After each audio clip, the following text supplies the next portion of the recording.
ഏത് പൊട്ടൻ സ്ട്രീമർ ആകാന്നാ ഞാൻ ഉദ്ദേശിച്ചത്, മനസ്സിലായി? പിന്നെ കുറെ നേരം സ്പെസിഫൈഡ് ആയിട്ടല്ല ഞാൻ പറഞ്ഞത്. ആർക്കും പിന്നെ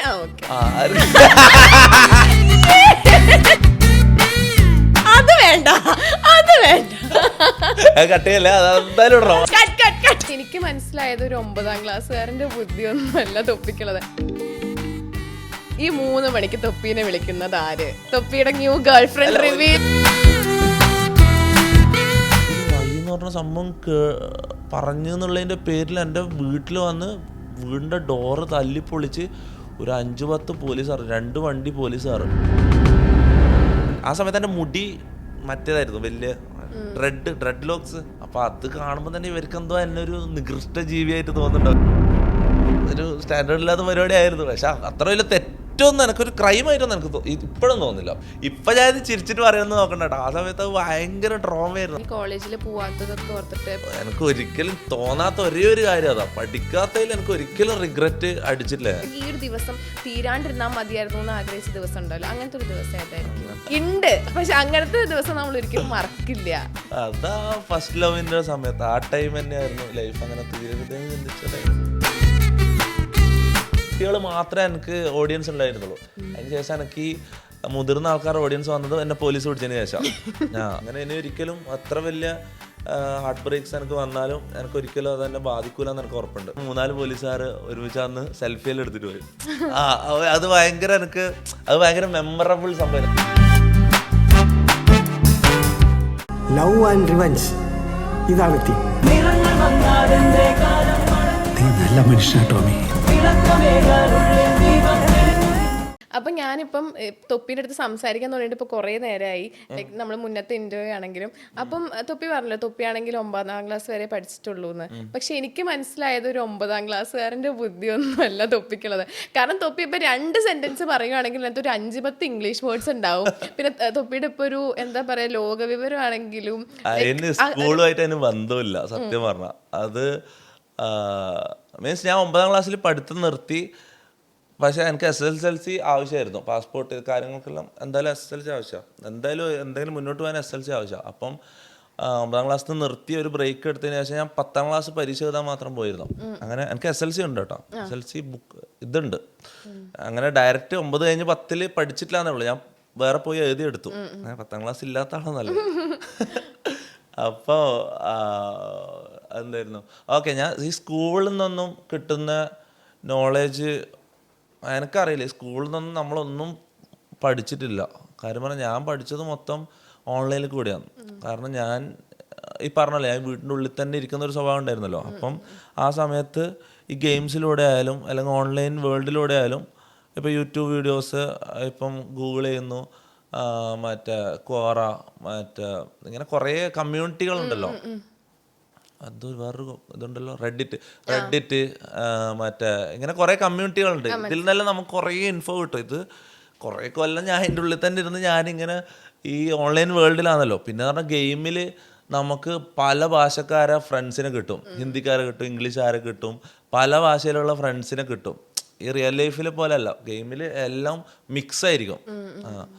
പിന്നെ കുറേ ആൾക്കാർ അങ്ങനെ തന്നെ. എനിക്ക് തോന്നുന്നു 99% ഇങ്ങനെ നമുക്ക് ഇൻഫോ കിട്ടുന്നത് ഇതിൽ നിന്ന് തന്നെയാണ്. എനിക്ക് കൂടുതലും ഗെയിമിലും ഓൺലൈനിലും ഇങ്ങനെ ഈ കമ്മ്യൂണിറ്റികൾ, ഡിസ്കോഡ് അറിയാമോ? ഡിസ്കോഡിൽ കമ്മ്യൂണിറ്റികൾ ഉണ്ടാവും. അപ്പം പല ടൈപ്പ് ആൾക്കാർ. ഇപ്പം നിങ്ങൾ വിചാരിക്കുന്ന പോലെയല്ല, ഈ അത്രയും പഠിച്ചിട്ടുള്ള ആൾക്കാർ അല്ലെങ്കിൽ അത്രയും ഇതായിട്ടുള്ള PhD ഇതിലുള്ള ആൾക്കാർ, ഒറ്റപ്പെട്ട ആൾക്കാരുണ്ടാവും. അവരെല്ലാം ഇപ്പം ഇതുപോലെ ഇങ്ങനെ ഓൺലൈൻ വേൾഡിൽ പെട്ട് കിടക്കുന്നുണ്ടാവും. ഒന്നിച്ച് ആരും ഇല്ലാത്തതുകൊണ്ട് ഇവർ ഇങ്ങനെ ഡിസ്കോഡിലും ഗെയിമിലും എല്ലാം ആയിട്ട് പെട്ട് കിടക്കുന്നുണ്ടാവും. അപ്പം നമ്മളെപ്പോലത്തെ ഒന്നും അറിയാത്ത ആൾക്കാർ ഇവരായിട്ട് കണക്റ്റ് ആവും അല്ലേ? ഇങ്ങനെ ഓൺലൈനിൽ കൂടി ഇവരായിട്ട് കണക്റ്റ് ആവും, ഇവരായിട്ട് ഇതാവും. അങ്ങനെയാണ് കൂടുതൽ ഇൻഫോ എല്ലാത്തിനെ കുറിച്ചും ഇൻഫോ കിട്ടുന്നത്. അങ്ങനെയാണ്. ഈ സ്കൂളിൽ നിന്നൊന്നും കിട്ടുന്ന അല്ലെങ്കിൽ കോളേജിൽ നിന്നും കിട്ടുന്ന എനിക്കറിയില്ല കേട്ടോ. ഞാൻ കോളേജിൽ പോയിട്ടില്ല, എനിക്കറിയില്ല കോളേജിലെല്ലാം കിട്ടുന്ന ഇത് എത്രത്തോളം യൂസ്ഫുൾ ആവുമെന്ന് എനിക്കറിയില്ല. ഞാൻ പോയിട്ടില്ല, അതുകൊണ്ട് എനിക്കൊരിക്കലും പറയാൻ പറ്റില്ല. പക്ഷെ കൂടുതലും ഇങ്ങനെ തന്നെയാണ്. ഓക്കെ, അപ്പം എഡ്യൂക്കേഷൻ കണ്ടിന്യൂ ചെയ്യാത്തതിൽ അല്ലെങ്കിൽ കോളേജിൽ പോവാത്തതൊക്കെ ഓർത്തിട്ട് എപ്പോഴെങ്കിലും എനിക്ക് ഒരിക്കലും തോന്നാത്ത ഒരേ ഒരു കാര്യം അതാ, പഠിക്കാത്തതിൽ എനിക്ക് ഒരിക്കലും റിഗ്രറ്റ് അടിച്ചിട്ടില്ല. ഞാൻ ഒരിക്കലും റിഗ്രറ്റ് അടിച്ചിട്ടില്ല. കാരണം ഒരു ഗവൺമെന്റ് ജോലിയോ അല്ലെങ്കിൽ വേറെ എന്തെങ്കിലും ആഗ്രഹിച്ചിട്ട് ഞാൻ ജീവിച്ച ഒരാളാണ് ഞാനെങ്കിൽ ഇതെല്ലാം ആലോചിച്ച് ഞാനിപ്പോൾ റിഗ്രറ്റ് അടിക്കണം. പക്ഷെ ഞാൻ അതൊന്നും ആഗ്രഹിച്ചിട്ടില്ല. നമ്മളെന്തിനാ പഠിക്കുന്നത്? പൈസ ഉണ്ടാക്കാൻ വേണ്ടിയിട്ട് വേറെ വഴി ഉണ്ടെങ്കിൽ പിന്നെ എന്തിനു പഠിക്കണം? അല്ലെങ്കിൽ പഠിക്കാൻ നമുക്ക് ആവശ്യമുള്ള സാധനങ്ങൾ മാത്രം, നമുക്ക് ആവശ്യമുള്ളത് മാത്രം നമുക്ക് എടുത്താൽ പോരെ. ഇപ്പോൾ സ്കൂളിലും കോളേജിലും പോയിട്ട് പഠിച്ചിട്ട് ഇവരൊരു 1000 കാര്യങ്ങൾ നമ്മളെ പഠിപ്പിക്കുന്നത്, അതിലൊരു 6 കാര്യങ്ങൾ നമുക്ക് ആവശ്യമുള്ളെങ്കിൽ ആ 6 കാര്യം മാത്രം നമ്മൾ ഓൺലൈനിൽ നോക്കി പഠിച്ചാൽ പോരെ. അതല്ല എൻ്റെ ഒരു ഇത്. പിന്നെ കുറേ സ്പേസ് എന്തിനാ അതിന് വേണ്ടി കളയണം? ആ സ്പേസ് വേറെ എന്തെങ്കിലും കാര്യത്തിന് ഉപയോഗിക്കാമല്ലോ, ക്രിയേറ്റീവായിട്ട് ഉപയോഗിക്കാമല്ലോ. തൊപ്പി മറ്റേ സൈൻ തീറ്റയും കോസ് തീറ്റയും ഒക്കെ പഠിച്ചിട്ടുണ്ടോ? ഒരിക്കലും ഇല്ല. ഞാനിടയ്ക്ക് ആലോചിക്കാറുണ്ട് എന്തിനാ ഈ സാധനമൊക്കെ പഠിച്ചത്. ഞാൻ ഒരു കാര്യം പറട്ടെ, ഇതൊന്നും ഞാൻ പഠിച്ചിട്ടില്ല. ഇതൊന്നും എന്താന്ന് പോലും എനിക്കറിയില്ല. എൻ്റെ ആവശ്യമില്ലാന്ന് എനിക്ക് വന്നത്. മീൻസ് എൻ്റെ മേഖല അതല്ല, അതുകൊണ്ട് ഞാൻ ഇതൊന്നും അറിഞ്ഞിട്ട് ഒരു കാര്യമില്ല. സൈൻ തീറ്റയും കോസ് തീറ്റയും എനിക്ക് വന്നു +1 തൊട്ടാന്ന് തോന്നുന്നല്ലേ പഠിപ്പിക്കുന്നത്? അല്ലേ, 10ലുണ്ടോ അതൊക്കെ? ഞാൻ CBSE ആയിരുന്നു. അപ്പൊ എനിക്ക് 8ാം ക്ലാസ്സിലോ 9ലോ എന്തോ ഉണ്ടായിരുന്നു. ആ, പക്ഷെ ഇപ്പോഴും ഇത്രയും എൻ്റെ ഒരു 24 വർഷത്തെ ജീവിതത്തിൽ എനിക്ക് ഇപ്പോഴും അറിയില്ല എന്തിനാ ഞാൻ ആ സാധനം പഠിച്ചത്. അതൊക്കെ നമുക്ക് ആ സമയത്തൊക്കെ ടീച്ചർമാരൊക്കെ കുത്തിപ്പിടിച്ചിരുന്ന് പഠിപ്പിക്കുന്ന സാധനമായിരുന്നു. അല്ല, വേറൊരു കാര്യമുണ്ട്. ചിലപ്പം മെഹറി ഇന്റർവ്യൂ ഫീൽഡിലല്ല എത്തിയത്, വേറെ എന്തെങ്കിലും പഠിച്ച് ഒരു എഞ്ചിനീയർ ആവാനോ അല്ലെങ്കിൽ വേറൊരു കാര്യത്തിനാണ് മെഹർ മുന്നോട്ട് അങ്ങനെ പോയിരുന്നെങ്കിൽ ഇതിനെ കൊണ്ടെല്ലാം ആവശ്യം ഉണ്ടായിരുന്നേക്കാം. പക്ഷെ പഠിക്കുമ്പോ ആവശ്യം വരുമായിരിക്കും, പക്ഷെ നമ്മൾ ചെയ്യുന്ന ജോലിക്ക് ഇത് ആവശ്യം അല്ല, അത് ആവശ്യമുള്ള ജോലികൾ ഉണ്ടാവുമല്ലോ, വെറുതെ പഠിപ്പിക്കൂലല്ലോ. ഉണ്ടാവും. നമ്മളെ മേഖല അതല്ലാത്തോണ്ട് നമ്മള് ചിന്തിക്കുന്നത്. അതാ ഞാൻ പറഞ്ഞത്, നമുക്ക് ആവശ്യമുള്ളത് മാത്രം പഠിക്കുക. ലൈഫിൽ ആവശ്യം വന്നിട്ടുണ്ടെങ്കിൽ ഒന്ന് കമന്റ് ചെയ്യട്ടോ. ഓക്കെ, എപ്പോഴെങ്കിലും ഈ യൂട്യൂബും സ്ട്രീമിംഗ് ഒക്കെ എപ്പോഴെങ്കിലും ഒന്ന് ലൈക്ക് ഇല്ലാണ്ടായി പോയാൽ എന്ത് ചെയ്യുന്നു ചിന്തിച്ചിട്ടുണ്ടോ? ലൈക്ക് വേറെ എന്ത് ചെയ്യും? ഞാൻ ഇടയ്ക്ക് ചിന്തിക്കാറുണ്ട്. കാരണം ഇപ്പം ഇൻസ്റ്റഗ്രാമും ലൈക്ക് ഇപ്പം നമ്മുടെ സോഷ്യൽ മീഡിയ പ്ലാറ്റ്ഫോംസ് ഒക്കെ പെട്ടെന്ന്, ഇപ്പം ടിക്ടോക്ക് ഒക്കെ പെട്ടെന്ന് ബാനായി പോയതാണല്ലോ. അതുപോലെ എപ്പോഴെങ്കിലും ഇതൊക്കെ ഇല്ലാണ്ടായി കഴിഞ്ഞാൽ എനിക്കറിയില്ല ഞാൻ എന്താ ചെയ്യാൻ. എന്തായാലും ഞാൻ ഒരു കാര്യം എനിക്ക് ഉറപ്പാ, ജോലിക്ക് ഞാൻ എന്തായാലും പോവില്ല. ബിസിനസ്, എന്തെങ്കിലും ബിസിനസ് ചെയ്യാനേ ഞാൻ നോക്കും. കാരണം ലോകത്തുള്ള എല്ലാ ജോലികളും ഞാൻ ചെയ്തിട്ടുണ്ട്. ഞാനെന്ന് പറഞ്ഞാൽ അത്രയും ജോലികൾ ചെയ്ത് ഏറ്റവും താഴെയുള്ള ലെവലിലും ഞാൻ ജീവിച്ചിട്ടുണ്ട്, ഏറ്റവും മുകളിലുള്ള ലെവലിലും ഞാൻ ജീവിച്ചിട്ടുണ്ട്. പക്ഷെ എപ്പോഴും ഞാൻ പ്രിഫർ ചെയ്യുക ഇത് തന്നെയാണ്. കാരണം ജോലി ചെയ്തിട്ട് നമ്മളെ സമാധാനത്തിൻ്റെ പോട്ടെ, അല്ല ഫൈനാൻഷ്യലി പോട്ടെ, നമുക്ക് എന്ത് സമാധാനം അതിൽ നിന്ന് കിട്ടാൻ എനിക്ക് മനസ്സിലാകുന്നില്ല. ആ സമയത്ത് എന്നെല്ലാം പറഞ്ഞാൽ ഞാൻ അത്രയും സ്ട്രഗിൾ ചെയ്തിട്ടുണ്ട്, അത്രയും എന്താ പറയുക. അതൊന്നും ഞാൻ ഒരിക്കലും ആ ഒരു ഇതിലേക്ക് ഞാൻ തിരിച്ചു പോലെ. ഇനിയിപ്പോൾ ഇതെല്ലാം ഇല്ലാണ്ടായി പോയി കഴിഞ്ഞാലും ഞാൻ എന്തെങ്കിലും ഇപ്പം ഇതുവരെ കിട്ടിയ അറിവുകൾ വെച്ചിട്ട് എന്തെങ്കിലും ബിസിനസ് ചെയ്യുക, അങ്ങനെ എന്തെങ്കിലും ആയിട്ടല്ല ഞാൻ മുന്നോട്ട് പോകും. എന്നാലും ജോലി ചെയ്തിട്ട് ആരും ആവൂല. അത് ഞാൻ ഉറപ്പ് തരാം. ജോലി ചെയ്താൽ ആരും പൈസക്കാരനാവില്ല, അത് ഉറപ്പാ. ഓക്കെ, അപ്പം തുപ്പിക്ക് ഇപ്പം എത്ര വയസ്സായി? എനിക്ക് 26. ഈ 26 വയസ്സിൽ ഒരുപാട് ലൈക്ക് ലൈഫിൽ ഒരുപാട് ഉയർച്ചകളും വീഴ്ചകളൊക്കെ എക്സ്പീരിയൻസ് ചെയ്തിട്ടുള്ള ഒരാളാണ്. അപ്പം ഏറ്റവും കൂടുതൽ തുപ്പി ഹാപ്പി ആയിട്ടുള്ളൊരു ദിവസം, അല്ലെങ്കിൽ ഏറ്റവും കൂടുതൽ എന്താ ഒരു ഫേസിൽ ഭയങ്കര ഹാപ്പി ആയിട്ടുള്ളൊരു ദിവസം ഉണ്ടാവുമല്ലോ, അല്ലെങ്കിൽ കുറച്ച് കാലം ലൈക്ക് ഈ ഒരു ടൈം ആണെങ്കിൽ ഒരിക്കലും ലൈഫിൽ തീരല്ലേ എന്ന് ആഗ്രഹിച്ചിട്ടുള്ള സമയമുണ്ട്, അല്ലെങ്കിൽ ഈ ഒരു ദിവസം തീരാണ്ടിരുന്നാൽ മതിയായിരുന്നു എന്ന് ആഗ്രഹിച്ച ദിവസം ഉണ്ടാവല്ലോ, അങ്ങനത്തെ ഒരു ദിവസം ഏതായിരിക്കും? അങ്ങനത്തെ ദിവസം എനിക്ക് ഓർമ്മയില്ല. എന്നാലും ഉണ്ട്, പക്ഷെ അങ്ങനത്തെ ദിവസം നമ്മൾ ഒരിക്കലും മറക്കില്ല. അതാ ഫസ്റ്റ് ലവിൻ്റെ സമയത്ത്, ആ ടൈം തന്നെയായിരുന്നു ലൈഫ് അങ്ങനെ തീരരുതെന്ന് ചിന്തിച്ച ടൈം. ആദ്യമായിട്ട് ഇതെന്താന്ന് അറിഞ്ഞ സമയം. ഈ പ്രണയം എന്താന്ന് നമുക്ക് അറിയില്ലല്ലോ, അത്രയും കാലം ഉള്ളിലിരുന്ന് തീർന്നു, അങ്ങനെ തന്നെ തീരുമെന്ന് വിചാരിച്ച ഒരാളായിരുന്നു ഞാൻ. അപ്പം അങ്ങനെ ആ ഒരു ഇതൊന്ന് വന്നിട്ട് പെട്ടെന്ന് ഇങ്ങനെയെല്ലാം ലോകത്ത് സംഭവങ്ങളുണ്ട്, അയ്യോ അങ്ങനത്തെ ഒരു മൈൻഡിലേക്ക് വന്നപ്പം ഒരിക്കലും ഈ ദിവസം തീരല്ലേ, അല്ലെങ്കിൽ ഈ ലൈഫ് ഒരിക്കലും തീരല്ലേ എന്ന് ചിന്തിച്ചിട്ടുണ്ട്. പിന്നെ ലൈഫ് മുന്നോട്ടേക്ക് പോയപ്പോൾ അങ്ങനെയൊന്നും അല്ല കാര്യങ്ങൾ മനസ്സിലായി. അങ്ങനെ ലൈക്ക് ഒറ്റപ്പെട്ടൊരു ലൈഫിൽ പെട്ടെന്ന് ഒരാൾ വന്നു, ലൈക്ക് കുറേ നല്ല നല്ല മെമ്മറീസ് ഒക്കെ തന്നു, പെട്ടെന്ന് ആള് ലൈഫിൽ നിന്ന് പോയി. അപ്പോൾ ആ ഒരു ലൈക്ക് തുപ്പിയുടെ ആ ഒരു ലൈഫ് പിന്നെ എങ്ങനെയായിരുന്നു? സത്യം പറഞ്ഞാൽ ഞാൻ ബ്രേക്കപ്പ് എന്നെല്ലാം കംപ്ലീറ്റ്ലി റിക്കവർ അങ്ങനത്തെ സാധനം എനിക്കില്ല. മനസ്സിലായി. എനിക്കിപ്പം അങ്ങനത്തെ വിഷമങ്ങളോ ഇതോ അങ്ങനത്തെ ഡിപ്രഷൻ അങ്ങനത്തെ സാധനങ്ങളില്ല. കാരണം എൻ്റെ ലൈഫിൽ ഞാൻ വലിയ വലിയ കാര്യങ്ങളിൽ ഡിപ്രഷൻ എല്ലാം കഴിഞ്ഞിട്ട് ഞാൻ വരുന്നതാണ്, മനസ്സിലാവും. അപ്പം ഇനി അങ്ങോട്ട് എന്ത് വലിയ ഇത് വന്നാലും എനിക്ക് പ്രശ്നമല്ല, മനസ്സിലാവും. ഓൾമോസ്റ്റ് എല്ലാ ഇടങ്ങാറുകളും കഴിഞ്ഞിട്ടാണ് ഞാൻ വരുന്നത്. അപ്പം എനിക്കങ്ങനെ അങ്ങനെ അതിന് മാത്രം വലിയ ബുദ്ധിമുട്ടുകളൊന്നും ഉണ്ടായിട്ടില്ല. അങ്ങനെ ഇനി ഒരിക്കലും അത്ര വലിയ ഹാർട്ട് ബ്രേക്സ് എനിക്ക് വന്നാലും എനിക്ക് ഒരിക്കലും അത് എന്നെ ബാധിക്കൂല എന്ന് എനിക്ക് ഉറപ്പുണ്ട്. കാരണം കുറേ പ്രശ്നങ്ങൾ കഴിഞ്ഞിട്ടാണ് ഞാൻ അവിടെ വന്നിരിക്കുന്നത്. അപ്പം തൊപ്പീനെ പോലെ തന്നെ ഒരുപാട് ആൾക്കാർക്ക് ഇഷ്ടപ്പെട്ട ഗെയിമറാണ് സായി പോപ്പി. നിങ്ങൾ തമ്മിലുള്ള ബോണ്ടൊക്കെ എങ്ങനെയാണ്? സായി പോപ്പി മാത്രമല്ല, സായി പോപ്പിൻ്റെ കാര്യം പറയുമ്പം ഈഗിൾ ഗെയിമിങ്ങിൻ്റെ കാര്യം കൂടി പറയണം.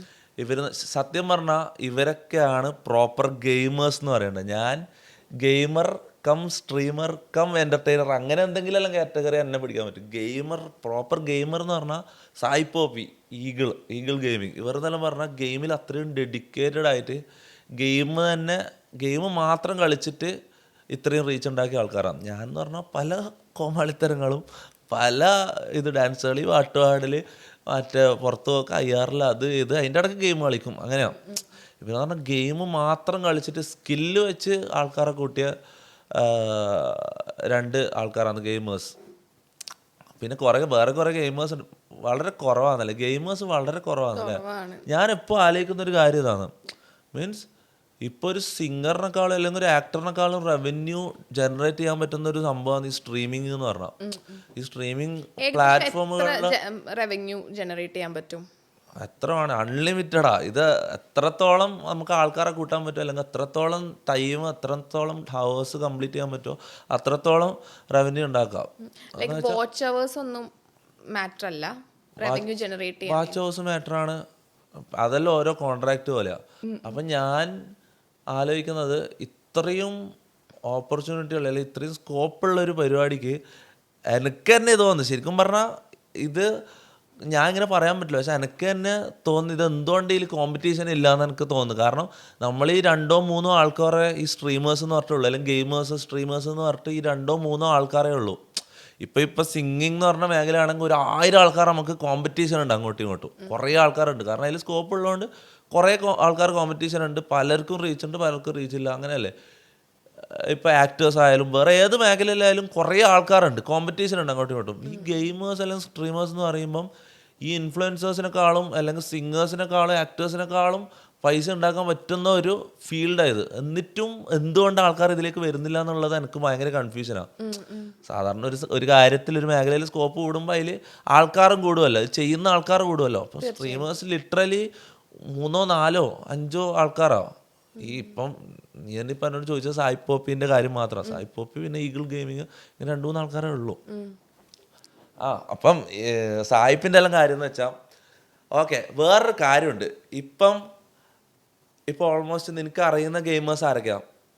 തൊപ്പി, സായി പോപ്പി, ഈഗിൾ ഗെയിമിങ്, ഹിപ്സ്റ്ററിനെ പണ്ടറിയാം. ഹിപ്സ്റ്റർ പക്ഷെ ഇപ്പം ഇതായില്ലേ. അപ്പം ഞാൻ പറയട്ടെ, ഈ ഈഗിൾ, സായിപ്പ്, തൊപ്പി, നമ്മൾ 3 ആൾക്കും കോമൺ ആയിട്ടൊരു കാര്യമുണ്ട്. ഇപ്പം കേരളത്തിൽ ഇപ്പം നിനക്ക് അറിയുന്ന 3 ഗെയിമേഴ്സേ ഉള്ളൂ എന്ന് പറഞ്ഞ്, ഈ 3 ആൾക്കും കോമൺ ആയിട്ടുള്ളൊരു കാര്യം എന്താ അറിയാം? നമ്മളെല്ലാവരും സ്റ്റാർട്ട് ചെയ്തത് ഒരു സ്ഥലത്ത് നിന്നാണ്. MRG. ഇതിൽ നിന്നാണ് എല്ലാവരും സ്റ്റാർട്ട് ചെയ്തത്. ഓൾമോസ്റ്റ് എന്താ പറയാ, പണ്ട് എന്ന് പറഞ്ഞാൽ നമ്മൾ ഈ സ്ക്വാഡ് എന്ന് പറഞ്ഞാൽ എന്താ അറിയില്ലേ? സ്ക്വാഡ് അറിയില്ലേ? അല്ലല്ല, ഗെയിമിൽ സ്ക്വാഡ് ഉണ്ടാവും, 4 ആൾക്കാർന്ന് ഒരുമിച്ച് കളിക്കാൻ പറ്റും. 4 പേര്. അപ്പോൾ പണ്ട് എന്ന് വെച്ചാൽ അതായത് MRG തൊപ്പി, MRG ഈഗിള്, MRG സായിപ്പ്, പിന്നെ MRGയിൽ കുറേ മെമ്പേഴ്സ് ഉണ്ട്. നമ്മളെല്ലാവരും ഒരു സ്ക്വാഡായിട്ട് കളിച്ചുകൊണ്ടിരുന്നതാണ്. അപ്പോഴൊന്നും നമ്മൾ ആരും വിചാരിക്കുന്നില്ല ഭാവിയിൽ നമ്മൾ ഇങ്ങനൊരു ഇതിലേക്ക് എത്തിപ്പെടാൻ പോകുന്നത് ഇങ്ങനൊരു മൊബൈലിലൊരു ഗെയിം കളിച്ചിരിക്കുന്ന 3 പിള്ളേരാണ്. നമ്മളൊരിക്കലും ഈ ഒരു ഇതിലേക്ക് വരുമെന്ന് നമ്മളൊരിക്കലും ചിന്തിക്കുന്നില്ല. പിന്നെ വെച്ചാൽ ഇപ്പം MRGയിൽ ബാക്കി നിൽക്കുന്ന ഞാൻ മാത്രമേ ഉള്ളൂ. സായിപ്പ് ഇടയ്ക്ക് വെച്ച് MRGയിൽ നിന്ന് ഇറങ്ങി വേറെ ഇതിലേക്ക് പോയി, എനിക്ക് മറന്നുപോയി. ഈഗിൾ അതിൻ്റെ ഇടയ്ക്ക് ഇറങ്ങി, ഈഗിൾ ബ്ലൈൻഡ് എന്ന് പറഞ്ഞിട്ട് വേറൊരു ടീമുണ്ട്, അതിലേക്ക് പോയി. അപ്പം MRGയിൽ ബാക്കി നിന്നത് ഞാൻ മാത്രമേ ഉള്ളൂ. ഞാൻ മാത്രമേ ഇപ്പം MRGയിൽ ബാക്കിയുള്ളൂ. പിന്നെ തൊപ്പി എന്തുകൊണ്ടാണ് MRGയിൽ നിന്ന് ഇറങ്ങാത്തത്? ഞാൻ എംആർസിയിൽ നിന്ന് ഇറങ്ങാത്തതെന്ന് വെച്ചാൽ എനിക്ക് ആരും ഇല്ലാത്തപ്പോൾ, അതായത് ഒന്നും ഇല്ലാത്തപ്പം എന്നെ എടുത്ത് വളർത്തിയ ഒരു ടീമായിട്ടാണ് ഞാൻ എംആർസിനെ കാണുന്നത്. മനസ്സിലായി? അതെനിക്ക് എപ്പോഴും എൻ്റെ ഉള്ളിൽ ഒരു ഫസ്റ്റ് പ്ലേസ് ആയിട്ട് ഞാൻ എംആർസിനെ കാണുന്നുണ്ട്. അതിൽ നിന്ന് ഞാൻ ഒരിക്കലും ഇനി അങ്ങോട്ടും എത്ര കാലം കഴിഞ്ഞാലും എത്ര വർഷം കഴിഞ്ഞാലും എംആർസിയിൽ നിന്ന് ഞാൻ ഒരിക്കലും ഇറങ്ങൂല. അത് ഉറപ്പായത്. ഇപ്പം എത്ര വലിയ ക്ലാൻ എന്നെ വിളിച്ചാലും അല്ലെങ്കിൽ എത്ര വലിയ മീൻസ് ഞാൻ ഈ ഗെയിം കളിക്കാൻ മാത്രമായിട്ട് വേറെ പല ക്ലാനുകളുടെ ഒന്നിച്ചല്ല ഞാൻ കളിക്കലുണ്ട്. ഞാൻ പറയുന്നത് വെച്ചാൽ ഈ എംആർസി എന്ന് പറഞ്ഞ സാധനം ഞാൻ ലെഫ്റ്റ് അടിക്കൂല ഒരിക്കലും. ഇത് ഫോർ എവർ. ഞാൻ നേരത്തെ പറഞ്ഞില്ലേ എംആർസി ഫോർ എവർ എന്ന് പറയുന്നത് കേട്ടില്ലേ? കാരണം വെച്ചാൽ ഇത് നമുക്കൊരു ഇമോഷനാണ്. ഇത് നമ്മളെ സൈൻ ലാംഗ്വേജ്. ഡബ്ല്യു തിരിച്ചിട്ട് ഇങ്ങനെ ഇരിക്കും. ഡബ്ല്യു അത് ഇങ്ങനെ ചെയ്യുമ്പോ ഡബ്ല്യു പോലെ ഇല്ലേ? വിന്നേഴ്സ് അങ്ങനെ. ഇതെങ്ങനെ പെട്ടെന്ന് ഇങ്ങനെ കയ്യിൽ എപ്പോഴും ഇങ്ങനെ വെച്ചേക്കണേണോ? പെട്ടെന്ന് ഇങ്ങനെ അല്ല, ഇത് ഇങ്ങനെ എപ്പം വേണമെങ്കിൽ ആക്കാം. എന്റെ കയ്യൊന്നും പെട്ടെന്ന് ആവില്ല. അത് നമ്മൾ ആക്കി ശീലിച്ചില്ല ഇങ്ങനെ. അപ്പൊ ഞാൻ പറഞ്ഞു വരുന്നത് വെച്ചാല്, ഒരു സെക്കൻഡ്, ഈ 3 മണിക്ക് തൊപ്പീനെ വിളിക്കുന്നത് ആര്? ഇത് തൊപ്പിയുടെ ന്യൂ ഗേൾ ഫ്രണ്ട് റിവീൽ. എന്റെ ഫ്രണ്ടാ. പക്ഷെ വീഡിയോയിലോ ഇതിലോ വരുന്നത് ഒരിക്കലും ഇഷ്ടപ്പെടാത്ത ഒരാളാ. ഓ, ഗേളാണോ? അല്ലല്ല, ഒരു ആളാ, ഒരു ഡോണാ ആള്. ഒരിക്കലും അല്ല, കട്ട് ചെയ്യണ്ടായിരുന്നില്ല. ഞാൻ പേര് പറയുന്നില്ലല്ലോ. അല്ല, പുള്ളി ഒരിക്കലും ക്യാമറയുടെ മുന്നിലോ പേര് വെളിപ്പെടുത്താനോ ആഗ്രഹിക്കാത്ത ആളാണ്. അപ്പം നമ്മളെന്താ പറഞ്ഞോടുന്ന ഡബ്ല്യു. അപ്പൊ എംആർസിനെ കുറിച്ച് പറയുകയാണെങ്കിൽ കുറേ ചരിത്രം ആണ് ഇങ്ങനെ ബാക്കി കിടക്കുന്നത്. നമ്മളെല്ലാം സ്റ്റാർട്ടിങ് സ്റ്റേജ്, അതായത് എത്രയോ വർഷം മുന്നേ തുടങ്ങിയതാണ്. അതായത് ഇപ്പോഴും പണ്ടത്തെ ഇതെല്ലാം ഞാൻ ഇടയ്ക്കിടയ്ക്ക് എടുത്ത് നോക്കും. പണ്ട് നമ്മൾ കളിച്ചുകൊണ്ടിരുന്ന, അതായത് ആ ടൈമൊന്നും ഫേസ് ഒന്നുമില്ല, ആരും ഫേസ് ക്യാം ഒന്നും ഇല്ല. ഇപ്പോൾ ഈഗിളായാലും സായിപ്പായാലും ഞാനായാലും ആരും ഫേസ് ക്യാം ഒന്നും ഓണാക്കില്ല. നമ്മളെല്ലാം സൗണ്ട് മാത്രമേ കേൾക്കൂ. ചില ഇതിൽ കുറേ പണ്ടത്തെ എടുത്ത് നോക്കുകയാണെങ്കിൽ സൗണ്ട് പോലും ഉണ്ടാവില്ല. നമ്മൾ ഗെയിം കളിക്കുന്ന ആ മൊമെന്റ് മാത്രമേ ഉള്ളൂ. അതായത് നമ്മളെ ഗെയിമിലെ ക്യാരക്ടേഴ്സ് ഉണ്ടാവും. അതായത് നമ്മൾ ഈ റിയൽ ലൈഫിൽ എൻ്റെ ഈ ബോഡി പോലെ ഗെയിമിൽ ക്യാരക്ടർ ഉണ്ടാവും, അതറിയാലോ. അപ്പോൾ ഗെയിമിൽ ഓരോ ക്യാരക്ടറിനും ഓരോ ഡ്രസ്സും ഓരോ ഇതെല്ലാം ആയിരിക്കും. അപ്പോൾ എൻ്റെ ക്യാരക്ടർ, സായിപ്പിനൊരു ക്യാരക്ടർ, ഈഗിളിനൊരു ക്യാരക്ടർ, നമ്മളാ അങ്ങനെ ഗെയിം ഒരുമിച്ച് കളിക്കുമ്പോഴുള്ള ഒരു സംഭവമില്ല. പണ്ടത്തെ എല്ലാം എടുത്ത് നോക്കുമ്പോൾ ഇപ്പം ഭയങ്കര നൊസ്റ്റാൾജിക് ആണതല്ലോ. ഓക്കെ. അപ്പം തൊപ്പി ഒരിക്കൽ ലൈവ് സ്ട്രീം ചെയ്തുകൊണ്ടിരിക്കണതിൻ്റെ ഇടയ്ക്ക് പോലീസ് വന്ന ഡോറ് പൊളിച്ച് ഒരു അത് കുറേ ആയില്ല, 2-3 വർഷം അല്ല 3 വർഷം മുന്നേ. എനിക്ക് തോന്നുന്നു തൊപ്പി അതിനെപ്പറ്റി എവിടെയും അങ്ങനെ പറഞ്ഞിട്ടില്ല. പറഞ്ഞിട്ടുണ്ടോ എനിക്ക് ഓർമ്മയില്ല. അതെന്ന് വെച്ചാൽ ആ സമയത്ത് അങ്ങനെയാണെന്ന് തോന്നുന്നു. ഞാൻ സ്റ്റാർട്ട് ചെയ്യുന്നത് എന്നെ കൂടുതൽ പുറത്തുനിന്ന് ഗെയിമേഴ്സ് അല്ലാണ്ട് പുറത്ത് ആൾക്കാർ അറിഞ്ഞത് അങ്ങനെയാണെന്ന് തോന്നുന്നു. ആ കേസ് വന്ന് പോലീസ് പിടിച്ചു എന്നിട്ട് ഇപ്പോൾ ഈ ഇടക്ക് വേടനെ പോലീസ് പിടിച്ചു എന്ന് പറഞ്ഞപ്പോൾ ഭയങ്കര എല്ലായിടത്തും അത് എത്തിയില്ലേ. അതുപോലെ പോലീസ് പിടിച്ചാൽ ഭയങ്കര എൻ്റെ ആ സമയത്ത് ഭയങ്കര എനിക്ക്, അതായത് ആ സമയത്ത് എനിക്ക് കുട്ടികൾ മാത്രമേ എനിക്ക് ഓഡിയൻസ് ഉണ്ടായിരുന്നുള്ളൂ. അതിന് ശേഷം എനിക്ക് ഈ മുതിർന്ന ആൾക്കാർ ഓഡിയൻസ് വന്നത് എന്നെ പോലീസ് പിടിച്ചതിന് ശേഷം.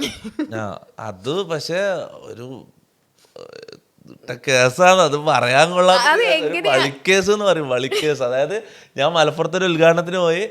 അവിടെ ആ സമയത്ത് ഞാൻ ഭയങ്കര ക്രേസി മൈൻഡാണ്. എനിക്ക് എവിടെയും ആരോടും റെസ്പെക്റ്റ് ഇല്ല, എവിടെയും പോയി എന്തും വിളിച്ചു പറയാം, അങ്ങനത്തെ ഒരു മൈൻഡാണ്. അപ്പം അവിടെ അത്രയും ആൾക്കാർ കൂടി വെക്കുന്നിടത്ത് ഞാൻ വണ്ടീൻ്റെ മുകളിൽ കയറി നിന്ന് ഒച്ചത്തിൽ വളിപ്പാട്ട് പാടി. അതായത് ഒരു പാട്ട് പാടി. അതിൽ മീൻസ് ഈ വളി എന്ന് പറയുന്നത് അങ്ങനെ ഇപ്പം ആലോചിക്കുമ്പോൾ ഒരു സ്റ്റാൻഡേർഡ് ഇല്ലാത്ത പരിപാടി ആയിരുന്നു. പക്ഷെ അത്ര വലിയ തെറ്റൊന്നും എനിക്കൊരു ക്രൈമായിട്ടൊന്നും എനിക്ക് ഇപ്പോഴും തോന്നുന്നില്ല. ഒരു ക്രൈമല്ല എന്തായാലും. പക്ഷെ എൻ്റെ മോനെ ആ സമയത്ത്, ഇപ്പം ഞാനിത് ചിരിച്ചുകൊണ്ട് പറയുന്നല്ലേ, ആ സമയത്ത് ഈ ഒരു വളി എന്ന് പറഞ്ഞ സംഭവം പറഞ്ഞു എന്നുള്ളതിൻ്റെ പേരിൽ എൻ്റെ വീട്ടിൽ വന്ന് വീടിൻ്റെ ഡോറ് തല്ലിപ്പൊളിച്ച് ഒരു 5-10 പോലീസുകാർ, 2 വണ്ടി പോലീസുകാർ പിടിച്ച് വലിച്ചയച്ച് കൊണ്ടുപോയി. ഞാൻ ലൈവായിരുന്നു ആ സമയത്ത്. എനിക്കറിയാം ഇവന്മാർ പണി തരാൻ വരുന്നത് എനിക്കറിയാം. അതുകൊണ്ട് തന്നെ ഞാൻ ലൈവ് തുറന്നു വെച്ചു. ഞാൻ ഒരു തെറ്റും ചെയ്യാണ്ട് തന്നെ പിടിച്ചോണ്ട് വന്നിട്ടുണ്ടെങ്കിൽ ഇവർ പബ്ലിസിറ്റിക്ക് വേണ്ടിട്ടോ അല്ലെങ്കിൽ വേറെ എന്തോ കേസ് മറക്കാനോ വേറെ എന്തോ അവിടെ എന്തെങ്കിലും നടക്കുന്നുണ്ടാവും. അപ്പം അത് മുങ്ങുമല്ല ഇങ്ങനൊരു കേസ് വാർത്തയിലേക്ക് വരുമ്പോൾ. അപ്പം അതിന് വേണ്ടിയിട്ട് എന്തോ പരിപാടിയാണെന്ന് എനിക്കറിയായിരുന്നു. അതുകൊണ്ട് തന്നെ ഞാൻ ആദ്യം ഇത് മുൻകൂട്ടി കണ്ടിരുന്നു. അപ്പം ഡോറിന് സൗണ്ട് ഒച്ചപ്പാടും വെള്ളം കേട്ടപ്പോൾ തന്നെ ഞാൻ ലൈവ് ഓണാക്കി വെച്ച്. അങ്ങനെ പോലീസുകാർ വന്ന് മഫ്തിയിൽ കുറച്ച് ആൾക്കാർ, അധികം ആൾക്കാരും യൂണിഫോം ഇല്ലാത്ത ആൾക്കാരാണ്. അല്ല, യൂണിഫോം ഉണ്ട്, ബൂട്ട്സ് ഉണ്ടായിരുന്നു, യൂണിഫോം ഉണ്ടായിരുന്നില്ല എന്ന് തോന്നുന്നു. അങ്ങനെ ഒരു 5-10 ആൾക്കാർ ഒരുമിച്ച് കയറി വന്ന്, അതിൽ എനിക്ക് ഇപ്പോഴും ഓർമ്മ ഉണ്ടോ പുള്ളി, ഞാൻ പേര് പറയുന്നില്ല, മാൻ ഒരു തല്ലി എന്ന് പറഞ്ഞാൽ ഇങ്ങനെ. ആ സമയത്ത് എൻ്റെ മുടി മറ്റേതായിരുന്നു, വലിയ ഡ്രെഡ് ലോക്സ്.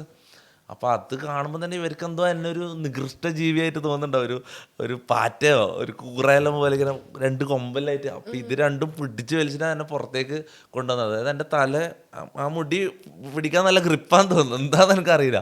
അത് പിടിച്ച് വലിച്ച് വെച്ചിട്ടാണ് എന്നെ ജീപ്പിലേക്ക് കൊണ്ടുപോകുന്നത്. പിന്നെ കുറേ തല്ലി, അവിടെ ഇട്ട് തന്നെ തല്ലി. അതായത് സ്റ്റേഷനിൽ കൊണ്ടുപോയിട്ട് അധികം പെരുമാറിയില്ല, അവിടെ ഇട്ടിട്ട് തന്നെ നല്ല തല്ലി പിടിച്ച് കൊണ്ടുപോയി. ഞാൻ അവിടെ നിന്ന് തന്നെ സ്റ്റേഷനിലേക്ക് കൊണ്ടുപോകുന്ന പണ്ടത്തെ 3 കൊല്ലം മുന്നുള്ള വീഡിയോയിൽ എടുത്ത് നോക്കിയാൽ കാണാം, ഞാൻ ഇങ്ങനെ ഞൊണ്ടിയിട്ടാണ് നടക്കുന്നത്, കാലെല്ലാം പോയിട്ടുണ്ടായിരുന്നു ആ സമയത്ത്. ഇപ്പം ഞാൻ ചിരിച്ചിട്ട് പറയുന്നത് നോക്കണ്ട കേട്ടോ, ആ സമയത്ത് അത് ഭയങ്കര ട്രോമയായിരുന്നു. അതൊരു ആലോചിക്കുമ്പം തന്നെ ഒരു അവസ്ഥയാണത്. അങ്ങനെ എന്താ സ്റ്റേഷനിൽ കൊണ്ടുപോയി ഒരു ദിവസം ഫുള്ള് അവിടെ സെല്ല്, പിന്നെ കുറേ ഇൻ്ററഗേഷൻ, അങ്ങനെ കുറേ അതെല്ലാം കഴിഞ്ഞ് പിറ്റേ ദിവസം ജാമ്യത്തിൽ ഇറങ്ങി. ഇപ്പോഴാണ് ഇങ്ങനൊരു സിറ്റുവേഷൻ വരുന്നതെങ്കിൽ എനിക്കൊരിക്കലും അങ്ങനത്തെ സിറ്റുവേഷൻ വരില്ലായിരുന്നു. ആ സമയത്ത് എന്ന് പറഞ്ഞാൽ എനിക്ക് ആരും അറിയില്ല, എനിക്ക് സീറോ കണക്ഷൻസ്, അല്ലെങ്കിൽ സീറോ, എനിക്ക് വക്കീലില്ല, ഒന്നുമില്ല. എനിക്ക് എന്താ സംഭവിക്കുന്നതെന്ന് എനിക്ക് അറിയുന്നതിന് മുന്നേ അവരെന്നെ പിടിച്ച് വലിച്ച് കൊണ്ടുപോയി. മനസ്സിലായി, എനിക്കൊന്നും ചെയ്യാൻ പറ്റില്ല. ഈ സമയത്താണ് ഒരിക്കലും അങ്ങനെ സംഭവിക്കില്ല. കാരണം ആ ടൈമിൽ എനിക്ക് തന്നെ തോന്നിപ്പോയി, അയ്യോ ഞാൻ എന്തെങ്കിലും തെറ്റ് ചെയ്താ, അങ്ങനെ എനിക്ക് തന്നെ തോന്നിപ്പോയി, ഞാൻ എന്തൊരു ക്രൈം ചെയ്തെന്നുള്ളൊരു തോന്നലൊന്നും പോയി. പിന്നെന്ന് വെച്ചാൽ ഏറ്റവും ഒരു കോമഡി ആയിട്ടുള്ള സംഭവം എന്ന് വെച്ചാൽ, ഇപ്പം ഇതൊക്കെ കഴിഞ്ഞ് 2-3 വർഷം കഴിഞ്ഞല്ലോ. ഇപ്പം കഴിഞ്ഞ ഒരു മാസം മുന്നോ 2 മാസം മുന്നോ ഞാൻ ഈ കല്ലൂര് സ്റ്റേഡിയത്തിൽ ഷട്ടിൽ കളിക്കാൻ പോകും. അപ്പം ഞാൻ ഷട്ടിൽ കളിച്ചുകൊണ്ടിരിക്കുമ്പോൾ ഒരു പോലീസ് ജീപ്പ് വന്ന് നിർത്തി. എന്നിട്ട് അങ്ങനെ ഞാൻ വെച്ചു അടുത്ത എന്തോ ഇതായി സിനാൻ ചേച്ചിട്ട് നിൽക്കുക.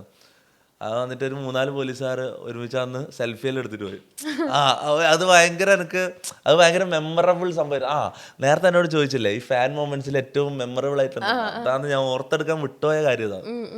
കുറച്ച് പോലീസുകാർ വന്ന് ഒന്നിച്ച് ഫോട്ടോ എല്ലാം എടുത്തിട്ട് പോയത്. അത് ഭയങ്കര ഇതായിരുന്നു. ഗെയിമിങ്ങിലേക്ക് വരാൻ ആഗ്രഹിക്കുന്ന പെൺകുട്ടികളോട് തൊപ്പിക്ക് എന്താ പറയാനുള്ളത്? ഗെയിമിംഗ് എന്നല്ല, പൊതുവെ ഗെയിമിംഗ് ആയാലും സ്ട്രീമിംഗ് ആയാലും എല്ലാം പെൺകുട്ടികൾ വളരെ കുറവാണ്. പക്ഷെ പുറം രാജ്യങ്ങളിലൊന്നും അങ്ങനല്ല. പുറത്തെ കാര്യം വിട്, ഇവിടെ നോർത്ത് ഇന്ത്യയിൽ തന്നെ അത്രയും കുറേ ഈ ബോയ് സ്ട്രീമേഴ്സിനല്ല, ബോയ് ഗെയിമേഴ്സിനെക്കാളും ഫേമസ് ആയിട്ടുള്ള ഗേൾ സ്ട്രീമേഴ്സ് ഉണ്ട്. പക്ഷെ നമ്മളെ നാട്ടിലെന്തോ ആൾക്കാർ, ഞാൻ നേരത്തെ പറഞ്ഞില്ലേ, ഈ മേഖലയിൽ കോമ്പറ്റീഷൻ ഇല്ല, അല്ലെങ്കിൽ ആരും വരുന്നില്ല, അതാണ് പ്രശ്നം. ഇവിടെ കുറേ ഓപ്പർച്യൂണിറ്റികളുണ്ട്, ഗെയിമിങ്ങിലായാലും സ്ട്രീമിങ്ങിലായാലും കുറേ ഓപ്പർച്യൂണിറ്റികളുണ്ട്. പുറത്തെല്ലാം അത്രയും ഗേൾ സ്ട്രീമേഴ്സ് ഉണ്ട്, അത്രയും ഗേൾ ഗെയിമേഴ്സ് ഉണ്ട്, അവരെല്ലാം അത്രയും റവന്യൂ ജനറേറ്റ് ചെയ്യുന്നുണ്ട്. പക്ഷേ ഇവിടെ ആരും അത് ചിന്തിക്കുന്നുമില്ല. അതെന്തോ മോശം കാര്യമായിട്ടെങ്ങാനും ചിന്തിക്കുന്നത് എനിക്കറിയില്ല. ഇതിലെന്താ മോശമുള്ളത്, അല്ലെങ്കിൽ ഒരു ഗെയിം കളിക്കുന്നതിൽ അല്ലെങ്കിൽ ഒരു സ്ട്രീം ചെയ്യുന്നതിൽ എന്താ മോശമുള്ളതെന്ന് എനിക്ക് മനസ്സിലാവുന്നില്ല. കാരണം കുറേ പെൺകുട്ടികൾ ഇപ്പം പാട്ട് പാടാനും അല്ലെങ്കിൽ ഡാൻസ് പഠിക്കാനും ഇറങ്ങുന്നത്, മനസ്സിലാവും. അപ്പോൾ ഈ പാട്ട് പാടുന്നതിനേക്കാളും ഡാൻസ് കളിക്കുന്നതിനേക്കാളും ഒരു 10, 20, 30 ഇരട്ടി റവന്യൂ ഉണ്ടാക്കാൻ പറ്റുന്ന ഒരു മേഖല എന്തുകൊണ്ട് അവർ തിരഞ്ഞെടുക്കുന്നില്ല എന്ന് എനിക്ക് മനസ്സിലാവുന്നില്ല. എനിക്ക് തോന്നുന്നു ഞാൻ ഇപ്പം മെഹറെല്ലാം അങ്ങനെ പറയല്ല, മെഹറിനെല്ലാം ശരിക്കും ഒരു സ്ട്രീമറാവാം. സ്ട്രീമറാകാൻ വേറെ പ്രത്യേകിച്ച് വലിയ കഴിവുകളൊന്നും വേണ്ട. സത്യം പറഞ്ഞാൽ കുറച്ച് സംസാരിക്കാൻ അറിയണം, അത്രേ ഉള്ളൂ. ആൾക്കാരെ നിർത്താണ്ട് ഇങ്ങനെ സംസാരിച്ച് പോകാൻ അറിയണം. അത് മെഹറിന് കഴിവുണ്ട്, ഓഫ് കോഴ്സ്. ഇല്ല, പൊക്കുന്നല്ല ഞാൻ പറയുന്നത് വെച്ചാൽ ഏത് പൊട്ടനും സ്ട്രീമർ ആകാന്നാ ഞാൻ ഉദ്ദേശിച്ചത്, മനസ്സിലായി? അത് വേണ്ട കട്ടിയല്ലേ, അതെന്തായാലും ഇടണം, അത് തഗ് വരും, അത് സീരിയസ്. അല്ല, അപ്പൊ ഞാൻ പറഞ്ഞു വന്നതെന്ന് വെച്ചാല് മെഹറിന് ഏത് പൊട്ടൻ, ഞാൻ പറഞ്ഞ വെച്ചാൽ മെഹറിന് സ്പെസിഫൈഡ് ആയിട്ടല്ല ഞാൻ പറഞ്ഞത്. ആർക്കും